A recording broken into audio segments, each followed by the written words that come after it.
tell this to some stranger in line at the DMV tomorrow, and I can't have that. So, well, number one, warning for my own mother, please don't say this because I'm going to be saying swear words. And like we both saw the movie together, but we can't have that. You don't want to see me swearing words. And then second of all, warning for, I guess, general audiences that gay people exist. Just because Deadpool and Wolverine is a general audience's sort of a movie, and so the warning has to come part and parcel with this. Anyway, the thoughts. Let's take both of those warnings into one and just sort of wrap them up into something and say, first of all, I love that they fucked each other in the car. Just indisputable great part of the movie. Whenever I see that gay shit, my day is better. My day is improved. I wake up to see that gay shit. And then, second of all, after seeing that gay shit, and I'm happy, I want to know how it fits into a narrative. Narratively, how does it make it all work? How does it strengthen it? And to get into that, I have to say a little bit of my background in as somebody who has watched too much of the MCU. I have watched almost all of the MCU, unfortunately, and I say unfortunately because it gets to the point where you start knowing that that's a waste of time. Hi, Crystal Palm. I'm in full rant mode right now. I know it's 10 p.m., but I have to say this now, or I'm going to be saying it at the DMV. I just saw Deadpool Wolverine. You won't believe what they've done in that car. And I've seen too much of the MCU. I have seen too much of it, and they start getting a little bit stale. They start switching up the timelines and things, and it just feels like soulless corporatism all the way down. I think that's indisputable. And and so it amazes me that Deadpool and Wolverine works so well because it just focuses on the small stuff, you know? It just focuses on this relationship. I actually have not seen the previous two Deadpool movies because I don't know, gave into the temptation to see a movie with the fam, to see it, and it was still enjoyable, and now I want to see the rest of the movies and also I guess the rest of the Fox ones. And I feel like I saw that with the ideal audience as well.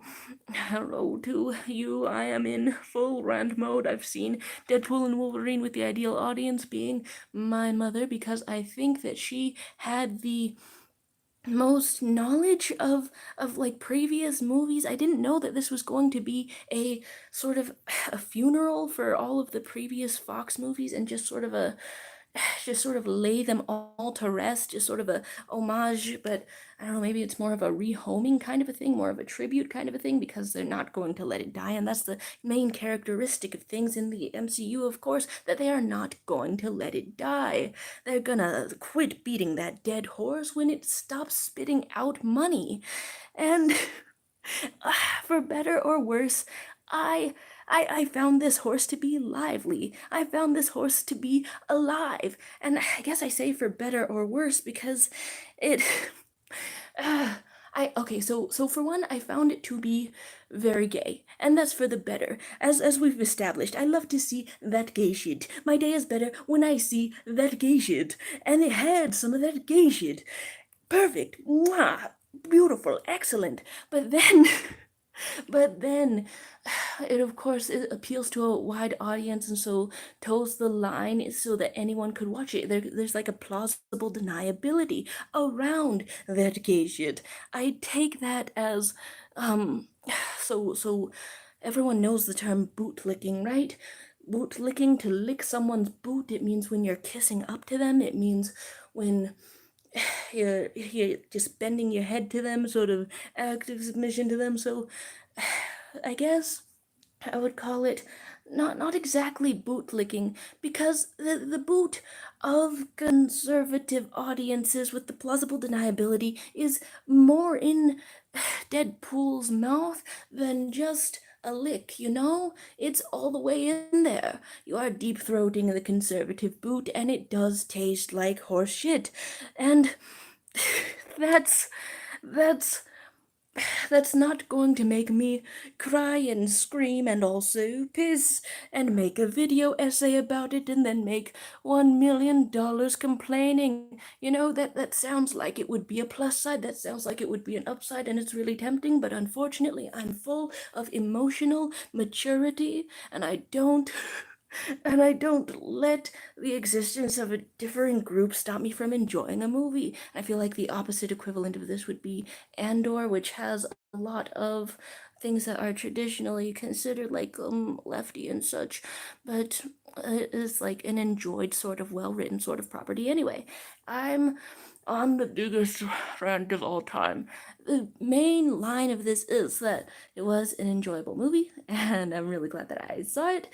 And I think that I need to log on to archive of our own. I think that in the car there is room for them to touch wieners. I think it could get so gay, and I think it was so gay, and there was definitely a better way to end this in my head. I had the whole start of this, and oh right, yeah, oh yeah, okay. So let's consider that the end, because I also wanted to say that if I stream tomorrow regularly, it's going to be a little bit later than usual, and I wanted to have something up here to announce like this schedule kind of thing.